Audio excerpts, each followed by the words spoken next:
But actually, there is one person that we haven't gotten a chance to talk about yet that I think we both want to talk about.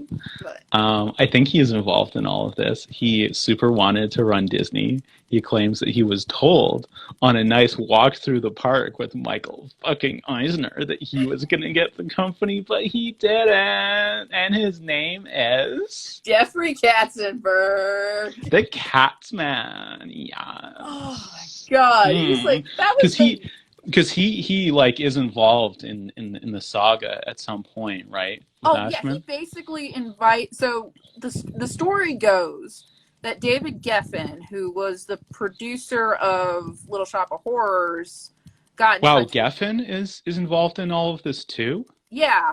Please tell me that Spielberg is somehow connected I to don't Ashman.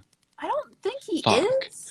What Motherfucker. bro? Because I never If even Ashman didn't, thought to try this before, but if you could tie Steven Spielberg to I Howard Ashman somehow, that's SKG, bitch. That's all three fucking founders of DreamWorks. wow. You know what? It would have been okay.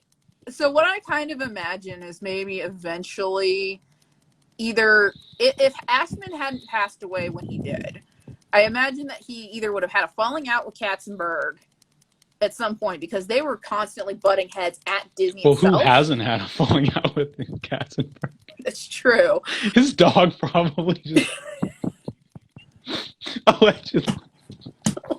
If he's ever had a dog, I don't he know, gets but sued okay. by Jeffrey Katzenberg. He's like, I've never had a dog, you motherfucker. So the story goes that David Geffen got in touch with Katzenberg and recommended Ashman for various projects at Disney. Mm-hmm. And so the story goes, I think it was, I don't know if it was Nancy Parent or his sister Sarah, I'm talking here about Ashman, talked about like they were having Seder at Ashman's apartment when Katzenberg called about him coming to work at Disney. And she said it was like Elijah, I believe it was Elijah, that came, like was coming to like dinner when like Katzenberg called during Seder, and Ashman took Apologies for these two chicks. Fuck. yeah. Oh, sorry, I can't pronounce that right. Anyway, two non-Jewish girls at trying. Yeah.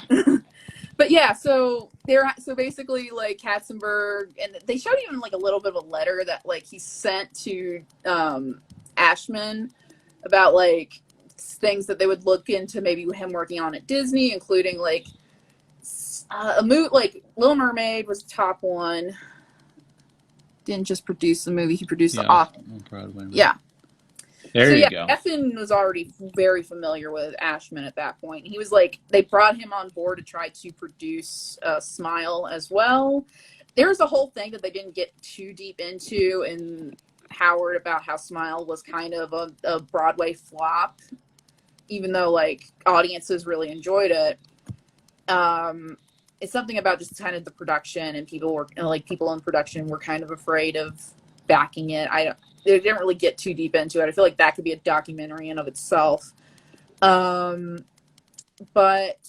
yeah, so there was like that, so there's Little Mermaid, some movie I think was called Dingus or something like that.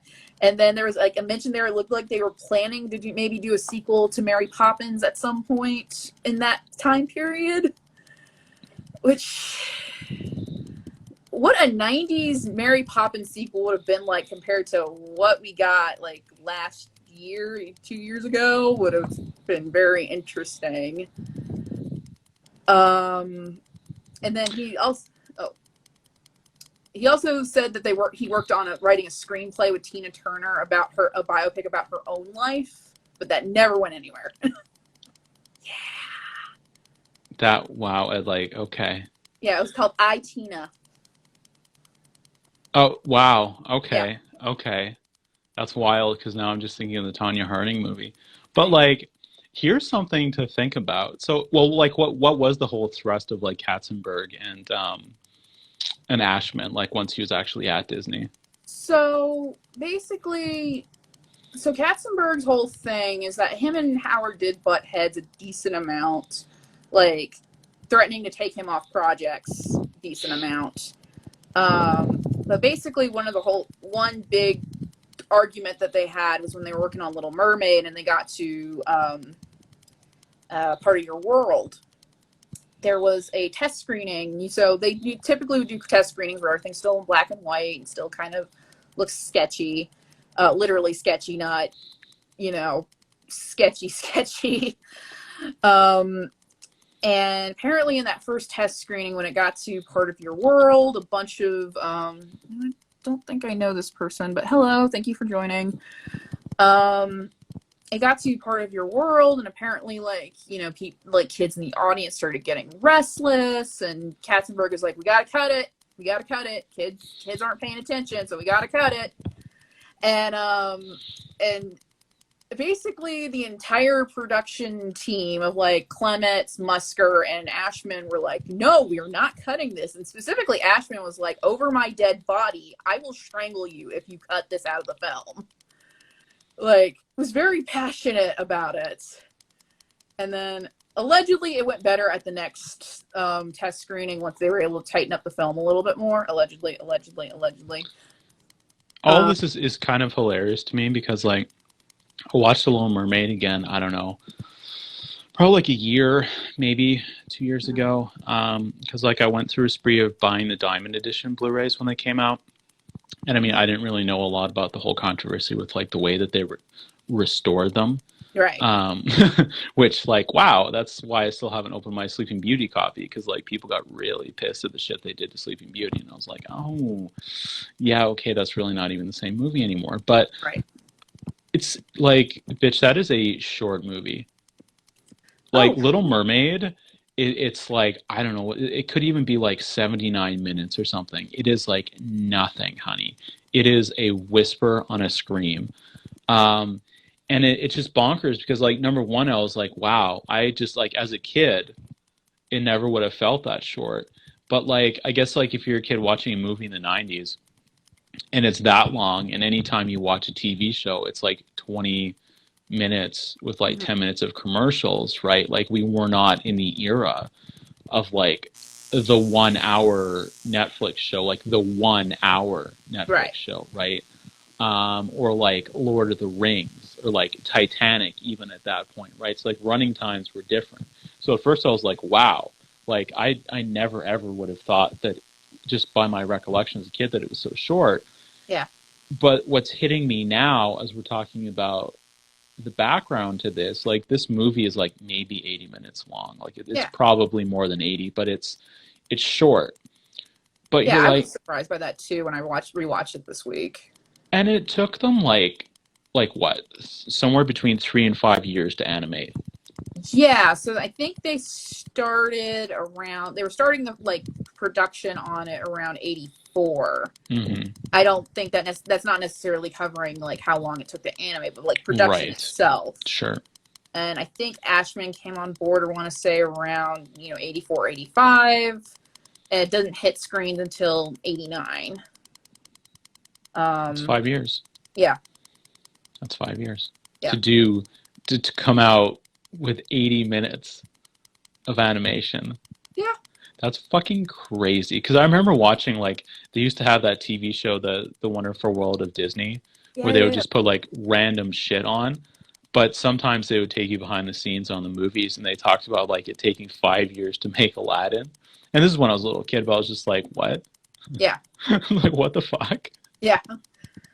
And, because Aladdin was interesting because it kind of was, I want to say, I don't know, say development hell, because this also happened with Beauty and the Beast, is that those two films went through extensive rewrites.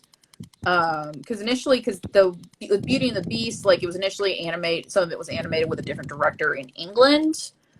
And then it came back and it was just this is basically animated masterpiece theater. This is not really going to work for what we're doing. And so they put it back to, it wasn't Clements and Musker, but they brought back on, oh God, who was it? Hang on, I have Wikipedia open. I might as well look this up real quick. Well, politics were a big thing with, while you look that up, with Aladdin, right? Because That movie, I can't remember what year Aladdin was. I guess it would have been 93 I think that it actually came out. 90, it was like 92, 93. Yeah, but I remember even like when they would like do that Disney stuff for kids that would take you behind the scenes, they would be like, well, a lot of times we would go on location to like scout for, what we're going to draw and stuff, but Americans can't go there, right? Like they were kind of, they wouldn't say why, right? But Right. this would have been like 94 or 95 that I was watching that. Um, but I mean, like that's a rack, right? Because like Yeah, Aladdin is supposed to be Baghdad, right? yeah. Like initially, because Ashman wrote a treatment for Aladdin, and his treatment was specifically took place in Baghdad, Yeah, so not Agrabah or anything like that. right. So yeah, Because he that wrote. I think they were pretty open about even saying that it was like that this was the basis, right? Right. Whatever they called it. Yeah. And so, yeah, his treatment was kind of different than what we saw on screen. And like, I think that was planned to be like the next movie after Little Mermaid, but then we're like, no, we're not going to go in that direction. We're going to put you on Beauty and the Beast, and that one was directed by Gary Trousdale. Okay, Gary Trousdale and Kirk Wise. And so we're going to put you on Beauty and the Beast because it's kind of struggling, and we want to get it, closer to what's not animated masterpiece theater as they described it. Which some of the stuff I saw from it in the documentaries, it looked very beautiful and well done, just not what I would say is Disney. Right. Maybe like mid 80s Disney before the Renaissance, but not this peak era of 90s Disney where like they redefine what their princesses look like, or Glen Keane is basically like taking over with his particular style. Well, here's a question for you in an alternate history sense. Like, Mhm. what happens if Katzenberg takes Ashman with him? Whew. What if Ashman had worked on Shrek? Oh my gosh, that would have been Right? Because that was the big thing that hit me when you said Geffen, and I was like, what the hell, two out of the three guys, right? Because, right. oh, well, of course, especially because, like, whatever his relationship would have been with Katzenberg at that point, Geffen was still there. And, like, Right. Shrek was pretty much the first big tentpole thing Right. that DreamWorks had ever done. Like, because they did other animated stuff. I can't remember. Anastasia wasn't DreamWorks, was it? Was that Fox? That was I think Fox. that was too You're early. probably thinking Okay. of DreamWorks is Prince of Egypt. Pre-Shrek. Prince of Egypt. Oh, wow. It goes so that far back, hey? yeah, it was a whole thing. Man, so I they were forgot how working on- old DreamWorks is. Yeah, so that's why I'm wondering if like would Ashman because initially Spielberg at one point for Amblin Entertainment was developing Thanks, Jeff. Cats It was was Fox. developing Cats as an animated project. See, you know what? Like, you laugh, but that would have been much preferable. Yeah, because it's like described it was only going to take place in like World War II, and there would have been actual animated cats and not the body horror that we got. But yeah. But yeah, whether Ashman would have done Prince of Egypt, because that's so fascinating that Katzenberg and Geffen were two of the co-founders, right, of that company, and they were both connected to Ashman. So it's like, does he have a career at DreamWorks? Yeah, especially like because the funny thing about Prince of Egypt versus Shrek, because Shrek was legitimately in development hell for a really long time. That Shrek was sort of the punishment project if you weren't doing well enough on Prince of Egypt. They would have allegedly what they would do is that if you were not keeping up the work on Prince of Egypt, they would shunt you off to work on Shrek. Was Shrek always supposed to be 3D animated though? No, it was initially planned to be a 2D film with Chris Farley playing Shrek. Oh man! Because I was going to say, like, throwing someone from Prince of Egypt, because I would assume the Prince of Egypt has some 3D animation of some kind in it. But like, I was like, how the fuck do you throw someone off of Prince of Egypt onto Shrek, right? Just from a technical perspective. I mean, I'm sure certain roles could do it, but I guess if it had initially been planned as a 2D film with Chris Farley. Yeah. So what? Like Chris Farley dies, and they're like, "Who else is there from SNL that we can get for this?" Like, that literally has to be what happened. I think so. Like, I don't remember the exact history there, but basically after Farley died, I think there was sort of a, well, what do we do next? I'd have to look it up a little bit more, and I'm not going to do it right now. No, it's it'll take me down a rabbit hole where I no, it's cool. I never ever heard that before, but I was just, because to me it was just kind of like, oh, what if Ashman worked on Shrek? And it's like, oh, Prince of Egypt, oh, right, because it's I think you could see a world where they lured him over there, right? Especially if Geffen was there, because Geffen was the one that put Katzenberg onto Ashman to begin with, right? So there's an alternate universe. Yeah, there's an alternate universe. You could also imagine more of an alternate universe where, like, maybe like Ashman was working more on some of the, I don't know if necessarily the modern stuff, because that was a weird thing about the documentary, was when they talked about how Ashman's legacy lives on. They included clips from like the live action movies, and I was just like, why? I know you got a product to push, but why? Why are you including these? They probably had a couple of clips from like the Avengers in there, like Age of Ultron. And they're like, we were so inspired by Howard Ashman when we made Age of Ultron. Oh, yes, God. We have no idea how. Like, Joss Whedon saw Little Mermaid when he was a kid, and he got a boner. So, like, that had something to do with Ashman, and we're just going to throw this. Yeah, they didn't bring in anything from Marvel, thankfully. You know, maybe because we know Marvel loves the gays. Yeah, and maybe there's like also an alternate history, you know, future where he ends up doing the music on Moana instead of like Lin-Manuel Miranda. That would not have gone over well. Yeah. Well, actually, you know what? The thing I was thinking about was like, you know, if he was still around, for John Lasseter on Tangled. Imagine that. Imagine that, honey. Imagine that. Like, God, we love to laugh about like Jeffrey Katzenberg. We love to laugh about just the absolute cartoon of a human of Jeffrey Katzenberg. But like Mr. Brocore, alleged harasser John Lasseter, like trying to kill the Disney princess and like just demolish Tangled in front of like the people working on it. Oh, God. You know what? I would not be surprised if it was actually the ghost of Howard Ashman that like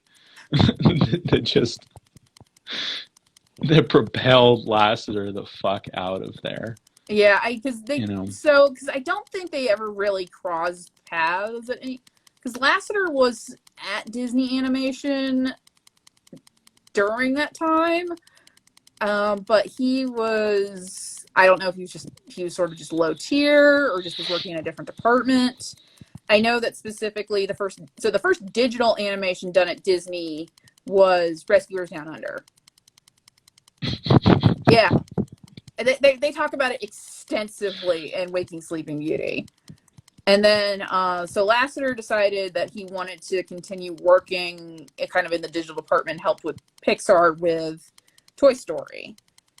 And they don't really get too much into Toy Story. They like briefly touch on the fact that during the Disney Renaissance, you had Toy Story and Nightmare Before Christmas being made at Disney at the same time, but they don't. Okay, really... quick sidebar. Yeah. When Tim Burton shows up in the documentary, please tell me how they introduce him. Wait, which documentary is this? The Sleeping Beauty one or the Waking Sleeping Beauty? Yeah. Okay. So Waking Sleeping Beauty is just more of a general documentary about the Disney Renaissance.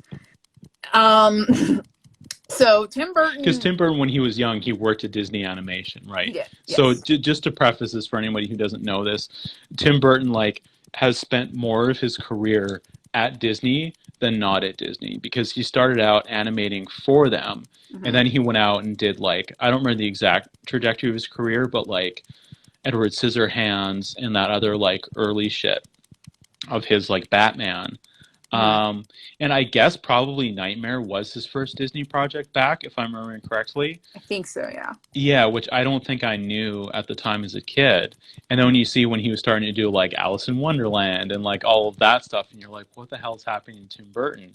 Then if you loop back around and look at his career, it's like, bitch, that's where he came from. He went Yeah. back home when he when he did like, I mean, I'm not really gonna destroy or defend too many of those movies that he did, like the Charlie and the Chocolate Factory and whatnot. But like that was a homecoming for him. So yes, please tell us how he's introduced in Waking Sleeping Beauty. So yeah, they don't really interview him, but there are clips of him, and the photo they decide to use, say this is Tim Burton when he was working through Disney, is this photo of him bleeding from his mouth, just gushing fucking blood, just gushing.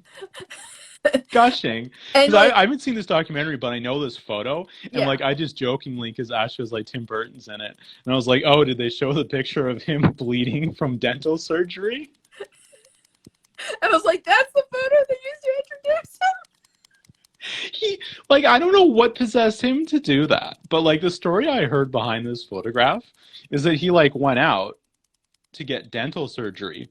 Mm-hmm. And then he immediately came back to work to show people. And so I guess he blew a stitch or something because he was probably like, because it's Tim Burton, honey. Like, yeah. it's Tim Burton. So he's like, hey, guys, check out what I did. He probably came back to work because he's just this, like, tiny little goth nerd that doesn't have his own, like, friend circle. So he's like, I'm going to show the guys at work the dental surgery and just got done. So he, like, shows up. He's like, hey, guys. And they're like, oh God, what did he do this time? They're like, he's going to show us a dead squirrel that he found somewhere, right? And then he shows up just bleeding from the mouth. They're like, yeah, that tracks. That tracks. Yeah. Yeah, like, so like, especially like with it also kind of tracks with like Disney animators as a whole. Let me see here. About Alan Menken, like, if we're alternate universing, or sorry, Ralph. With Ralph Breaks the Internet. Oh, Alan Menken. No shit. Yeah. That makes so much sense, right? So now I'm really wondering about Vanellope and like as Vanellope's like Grand Theft Auto song being connected to or referencing Audrey's song in Little Shop of Horrors, because of course Menken was a big collaborator, right, of his. That's rad. Yeah. So yeah, okay, Menken. Yeah, that's also what I was kind of imagining is like, because there was Menken along. I forget the other songwriter, but Menken did music for a TV show on ABC a few years called Gallivant, which was just sort of. Oh my God, I'm aware of Gallivant. Please, but just don't say it a third time, because then like the dormant fandom from that TV show might awaken again. And Jesus Christ, I'm glad that you guys enjoyed that show. Like, I'm super glad that you had that.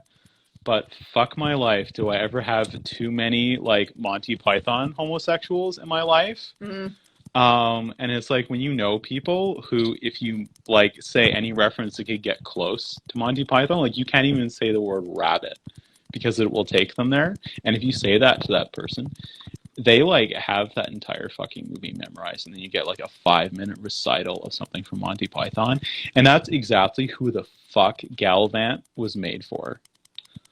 I mean, and so like I have a lot of trauma that's attached to that kind of stuff, and like to Critical Role fans and all of that. So it's like, you know what?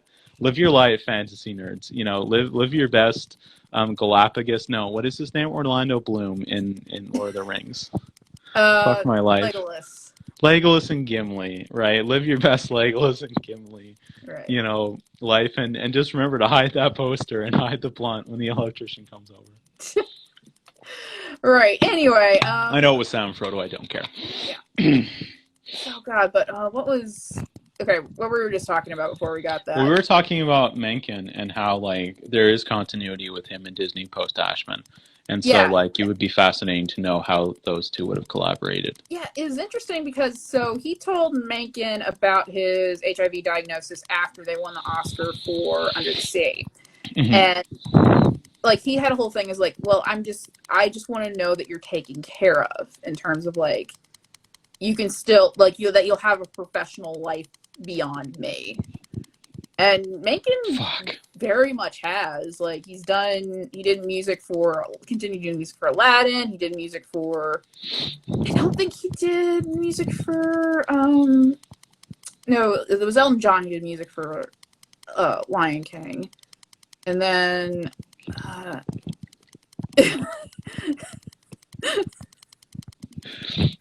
you okay over there? No. Who could be that fucking song? These goddamn lines. It's like, you realize that, like, a seminal moment for Hercules. Hercules, thank you.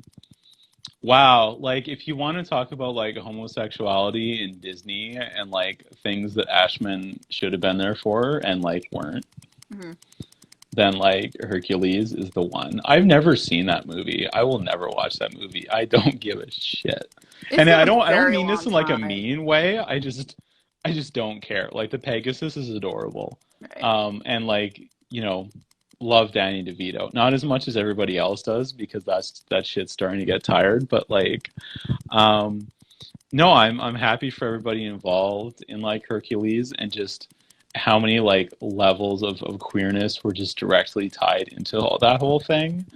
But, like, let's talk about the 1992 Oscars. Let's talk about the 1992 Oscar ceremony, which nobody ever wants to acknowledge exists. Like, I swear to God, if, like, the Oscars ever did, like, a montage of, like, past winners for, like, any category or something, they just would skip over 1992 and just pretend that it doesn't exist. And to me, the fact that, like, the 92 Oscars have just been completely erased from collective history is nuts, because it's not just the Oscars that are like, you know what, like, that's not entirely fair, because every once in a while the Oscars, if they want to, like, really try to play to the gays, they'll, like, kind of acknowledge that something happened at the 1992 Oscars, but, like, they super don't want to talk about it.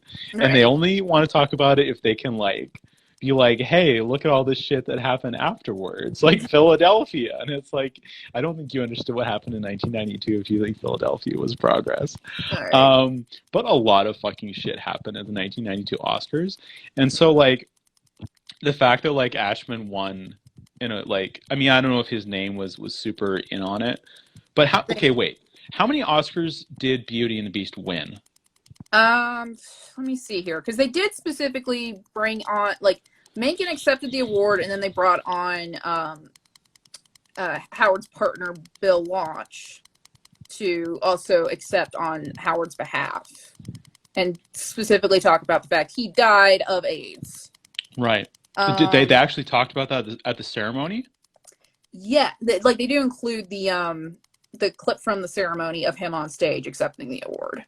Really? Yeah. You know what's crazy, because, like, the 92 Oscar ceremony was one of the first ones that I watched as a kid, and obviously didn't show the street outside at any point during the telecast, so did I know what was happening? No. But I do remember that clip, right, of, like, when Beauty and the Beast was up for special effects, and them showing the 3D animation of the ballroom. Like, that's tattooed in my mind, so I know that I watched the 92 Oscar ceremony. Yeah. But so one for song, did it win also for special effects? How many Oscars does it have? It has two. It has two. Okay, so I've been saying the wrong song. It was nominated for Be Our Guest and Belle, but it won for Beauty and the Beast. So the song Angela Lansbury sung during the ballroom scene. Murder, She Wrote. And then and then Best Original Score went to Alan Menken for the film. And those were the only two it won that year, though it was nominated for Best Picture. What won for Best Sound? Was it not also nominated for Best Visual Effects? Let me see here. I'm looking at it right now.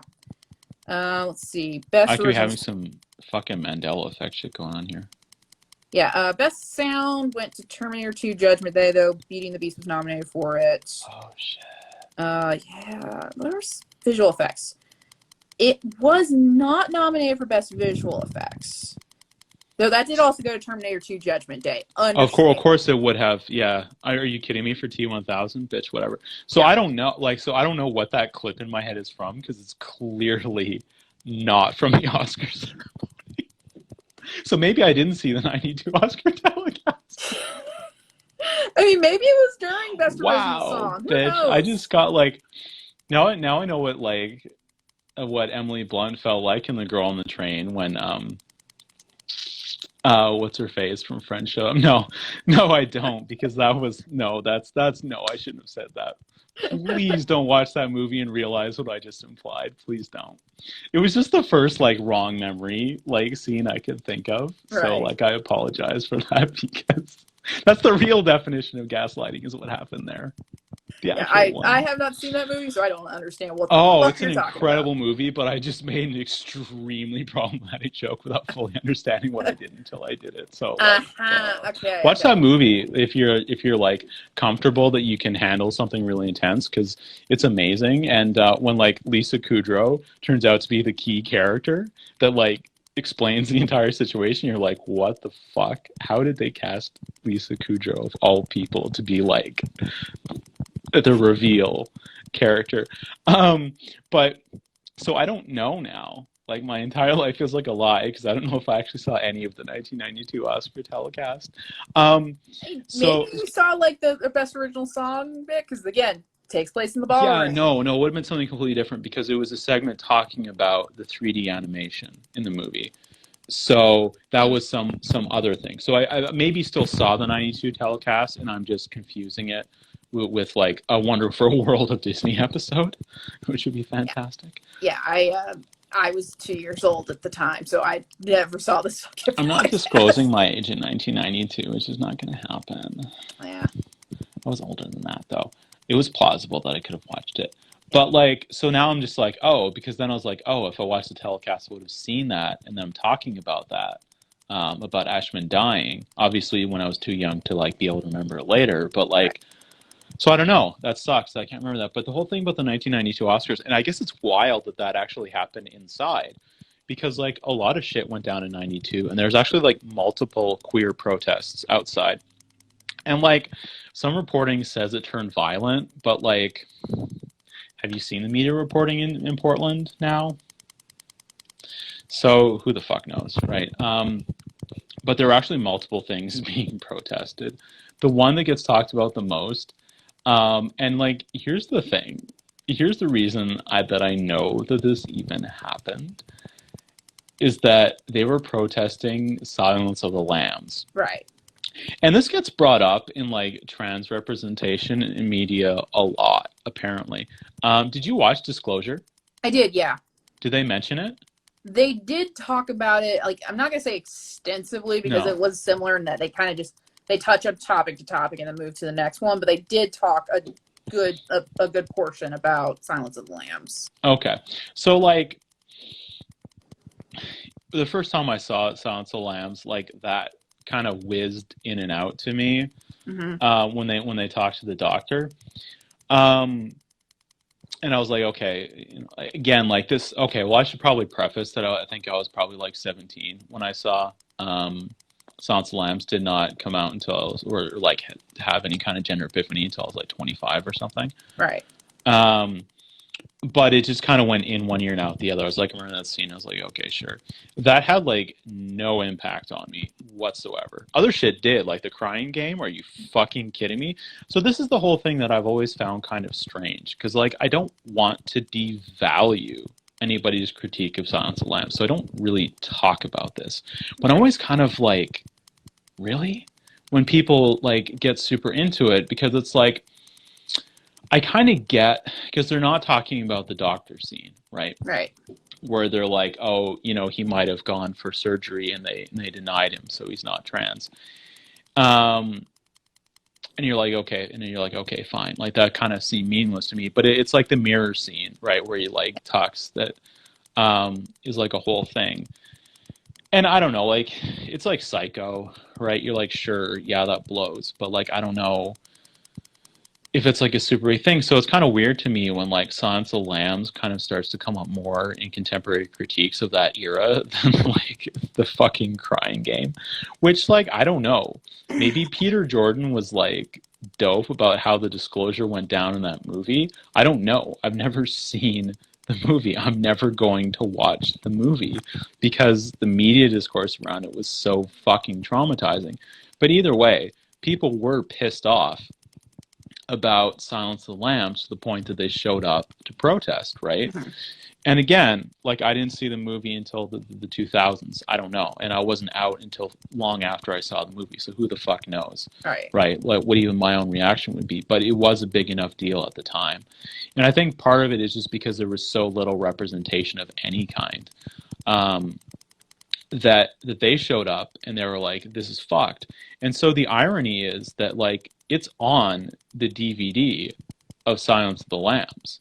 There is a featurette about it and what the protesters said and what the protesters did on the Silence of the Lambs DVD. That's the only reason I know that happened, right? Like, there has been one or two times that, like, it's been brought up on, like, Twitter, or, like, journalists, or, like, the LA Times ran a little bit of a like a re-up on it a couple years ago, but you typically just do not hear about it. So it was kind of, like, cool and brave of the Silence of the Lambs people to be like, yeah, we're actually going to, like, show what people thought of this movie on the DVD.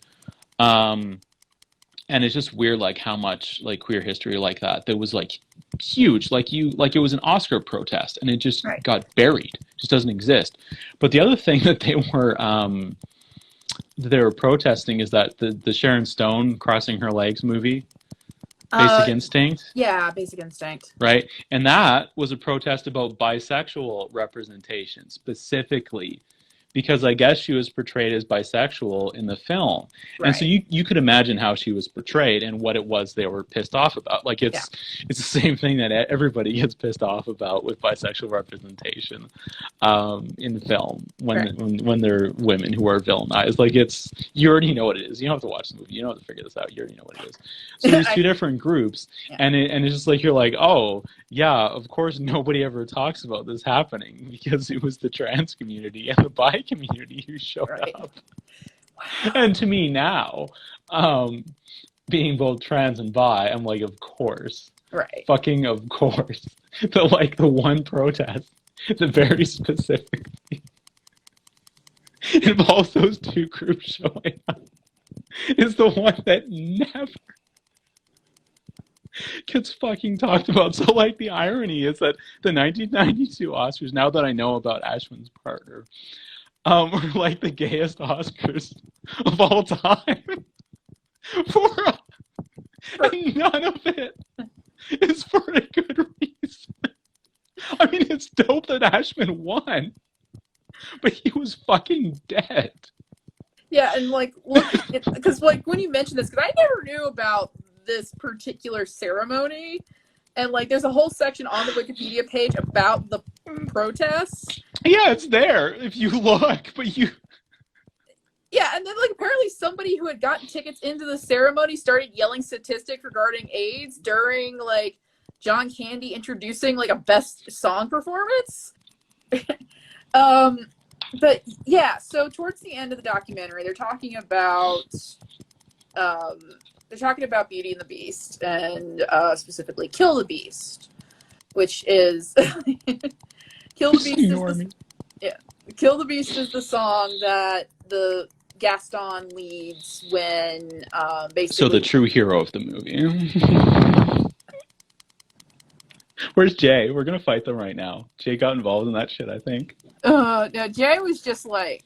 Jay ran. They knew we were gonna bring it. No, Jay was probably just horny for what is his actual name? Austin Creed, when he did the Gaston here. That's probably all that really happened there. But the thing is, like, Austin has gotten involved in that debate. I'm just like, I am going to. Well, that's right, he did. That's why I associate it with Jay, not because Jay actually got on Gaston's side. It's because fucking Austin Creed did the hair, and then he was like pro Gaston, and it's like, why? I don't want to see you on G4 anymore. Yeah, it was just like... Yay, Adam Savage is back to block Austin Creed, and so is Vince McMahon. So let's talk about Gaston singing a song. So Gaston sings Kill the Beast, which is specifically, he leads the villagers, kind of riles them up to go raid the castle. And because they, like, even though Belle is saying, no, the Beast is good, he's kind, he's, XYZ, it's all of a sudden, like, Gaston's just like, well, he's evil. He's going to eat your children. He's going to da-da-da-da-da. And so... That's how fucking American a movie set in France is. Because, like, Beauty and the Beast is a movie entirely made by white people. Mhm. Well, I mean, not entirely. I'm sure there was above the line. Right. Okay. I don't want to erase anybody who contributed somewhere along the line, because there probably was. But in terms of, like, who wrote the screenplay, who directed it. But, like, a town showing up with pitchforks to kill a man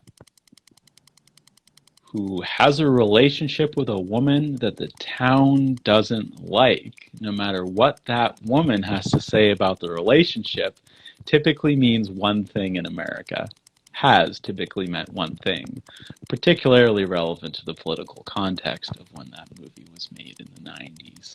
So it's like and this gets back to, like, my whole, like, dust up with the tender queer. Right. Over Ursula, is that you have to, it's like, you can recognize the ways that history can rhyme into film without it necessarily either being intended to, because it may not have occurred to them what specific history they were invoking, Mhm. or they did, and we shouldn't be giving them too much credit for it. Right. Because Disney still made Song of the South and Dumbo. Right. And those histories have never been reconciled with properly. Right. And it took them until Princess and the Frog to have a black princess. And I hate this. Like, I hate this because I love the movie. And I hate this because it's true, and I wish to God that it was not. But it's the whole, like, she spends 3/4 of the movie as a frog. And I'm just like, I hate that that's the criticism of the movie, but it's true. Right. It's 100% true. So I've had to be like, oh yeah, like, no, you're right. It sounds like a goofy critique, but it's not. You should have a black person be able to be the lead of the movie for the whole movie. Right. And it's just because it feels so bizarre when you're like, is this really a pattern? You're like, what a fucking loopy pattern. But they show it to you. Right. And you're like, oh no, like, Jesus Christ, this is actually, and, like, again, like, it's, you take people at their word, right? But it's just, sometimes you have these visceral reactions. It was like the whole thing with, like, Asian girls with, like, street-colored hair, and me being naive the first time I saw it, I was like, that seems like a weird thing to complain about. But then they show you the girl from Treasure Planet, Knives Chow. And it's like, and that's the problem, because, like, with something like Knives Chow, like, everybody has weird hair, you know, and O'Malley himself is Asian, right? Right. And so no one's attacking O'Malley specifically. They're attacking the broader phenomenon that is true, that there's, like, this one way of looking at Asian women, and there's only one way, and it changes every decade, but there's only one, right? And so it's the same thing with, like, Tiana having to be the fucking frog. I'm like, I hate the fact that this is the critique. But it really, really is. And it's just, like, that's how petty these studios are. They're like, we're going to give you this, but we're only going to give it to you for 5 minutes. And you're just going to have to, like, vibe with the fact that this is a frog. Because we have bizarre assumptions about China or something. I don't know. Like, that line of thinking doesn't work. But, so you get back to Beast and something like this. And you're like, oh, this is a lynching. But, like, you can't take that reading any further. Yeah. You can't, because Beast is literally an inhuman monster. Right. So you can't, I mean, I don't know. It's not for me to say you can't do this. But, like, the avenues for, like, even trying to do something like reclaiming Beast are, like, so narrow and so fraught, right? But Tumblr has, like, 2 lanes. 2 lanes. And one of them is going to be the, like, look at this subversive element of, like, Beauty and the Beast, right? And the other lane is Gaston as the hero. And you're going to get hit by a car whichever direction you try to... Like, you can't do it. And that's the problem with like, TV tropes and all of this shit. And why I say, do not use the word trope. It's meaningless. It's pointless. It's not a value. It just, no. Like, because not every theme has a through line. Not everything you can read into it has a clean beginning, middle, and end. And I think that's where a lot of this, like I don't know, like brown shirt Steven Universe. I don't know what you call that. I really don't know what you call it, but do you know what I mean? This weird internet mob Yeah, like comes from is that they have to have a clean, complete end to a reading. It can't just be messy and right, kind of go somewhere and then peter out. Like they have to find a way to follow it through to the end. And you cannot read Kill the Beast through to the end. You can't. You just have to stop at the part where it's a messy, intentional or otherwise, accessing mm-hmm. of lynching. It just is like you like in American reading, you Mm-hmm. have to understand the semiotics of the situation are what they are, but you cannot take it any further than that because the rest of the dynamics in play are too messy. So you're just like, oh, this is like a weird, incomplete accessing of this history, and move on. Right. Well, the thing is, with lynching, I never really heard that. Specifically, when people talk about Kill the Beast, they usually are meaning like the sort of the outside reaction most people had to the AIDS crisis. Right, but that's because of Ashman. Right. Right, because they know that specific context about his life, so it's going to overshadow that. And also because of the particular time period that he existed in. So they're just talking about Beast as the other, but that doesn't, that doesn't work because that's not the kind of stigma. Right? And like there's nothing particular, I mean, I don't know. Okay, debate me on this point if you want, but I don't know that there's any particularly like queer element to that relationship other than the fact that he's like a monster, but like his monstrousness is just masculinity, honey. Right. His otherness is masculinity, honey. And it's still that like the woman fixing the man stuff. So it's all the frame of that relationship to me is just purely heteronormative. Yeah. There's no real essential queering that I can take out of it that would lead me to believe that, you know, because like gay relationships are stigmatized, but no, I don't think you can tie AIDS to that unless Howard was like super angry, which we know he was, and he just put the anger into it, which is a whole other tangent. Because the other part, it's also because you have to look at Belle, right? Because the whole thing is about preserving Belle as marriageable to Gaston, right? So you could look at other patriarchal models, right, of you know, like powerful men knocking out a dude like another dude in the way of what they want, right? You could even look at like Bitch Planet. That's a woman, right? But that kind of very Victorian. I'm going to put my wife in an asylum and have her killed so I can marry my new wife, right?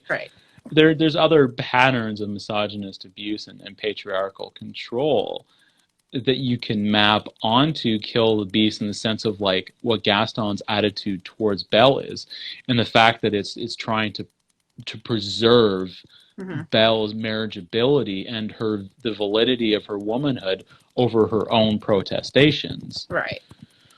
But once you map all three together, you know, I think the most coherent reading is the lynching one. I don't see a clear way to tie it to AIDS other than AIDS was stigmatized and Howard was angry in the years before he died.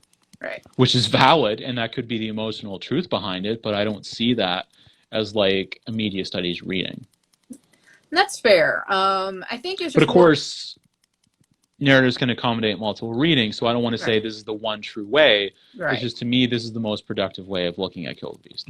Yeah, the thing that what I took issue with was specifically you had Sarah Ashman Gillespie, his sister, and I think she's probably the one who runs his estate. And then you have Peter Schneider, who was the former Disney producer, was the head of Disney Animation at the time, saying, oh, Howard wasn't political, he was just very empathetic. And I'm like, you can't say that about the guy who wrote Little Shop of Horrors, which is a very explicitly anti-capitalist piece of work. Right.